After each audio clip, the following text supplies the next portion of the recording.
Mes chers collègues, je dois vous dire qu'à l'examen de cette proposition de loi, une forme de malaise a saisi les membres du groupe socialiste et apparentés.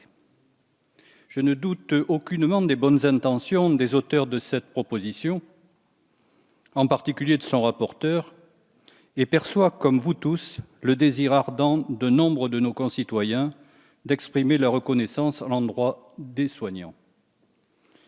J'y vois cependant une proposition inaboutie, et pour tout dire, un peu hors sujet, et une impasse dans le travail de renouvellement du contrat social auquel les circonstances nous obligent.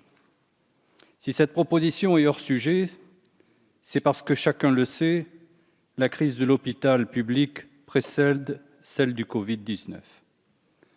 C'est malgré ces difficultés anciennes, je le dis sans dérobade, et profondes, que les soignants, qui étaient pour certains d'entre eux en grève depuis 18 mois, ont livré bataille dans des conditions et avec un courage qui force l'admiration. Un chef de service auquel on disait l'admiration qu'éprouvent les Français devant ces authentiques actes d'héroïsme a eu pour toute réponse celle-ci: l'hôpital n'a pas besoin de héros, mais de moyens. Si l'on mesure la part de modestie de cette réponse, elle introduit ou réintroduit sans phare le sujet sur lequel devrait porter notre réflexion et nos propositions: les moyens de l'hôpital pour bien soigner, bien travailler et bien vivre. Bien sûr, chacun sait que le Ségur de la santé apportera des réponses à la hauteur de la situation.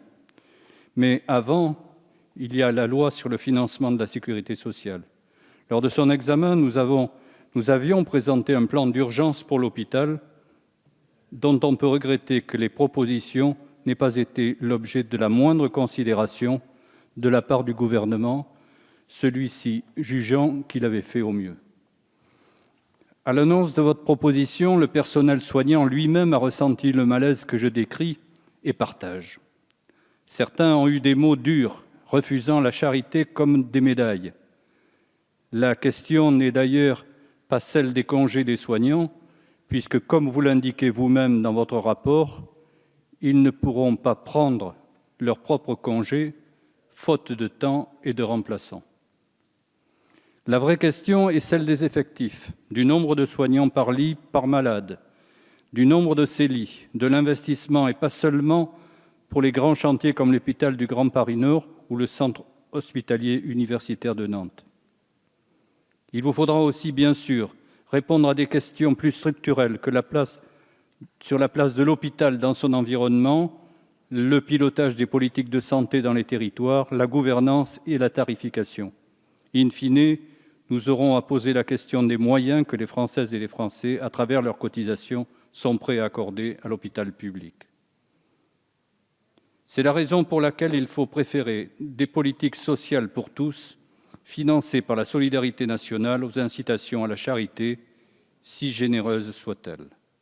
Oui, les Françaises et les Français qui le peuvent donneront probablement des jours de congé, mais je suis convaincu qu'ils préféreraient une rémunération des soignants à la hauteur de la valeur sociale dont ils ont été les témoins, comme ils préféreraient une contribution des plus riches à l'effort national à d'hypothétiques dons. Mes chers collègues, en l'état, le compte n'y est pas, et nous ne pouvons pas soutenir une proposition qui pourrait ressembler, même si vous le démentez, et je crois bien volontiers à votre sincérité, à une forme d'esquive.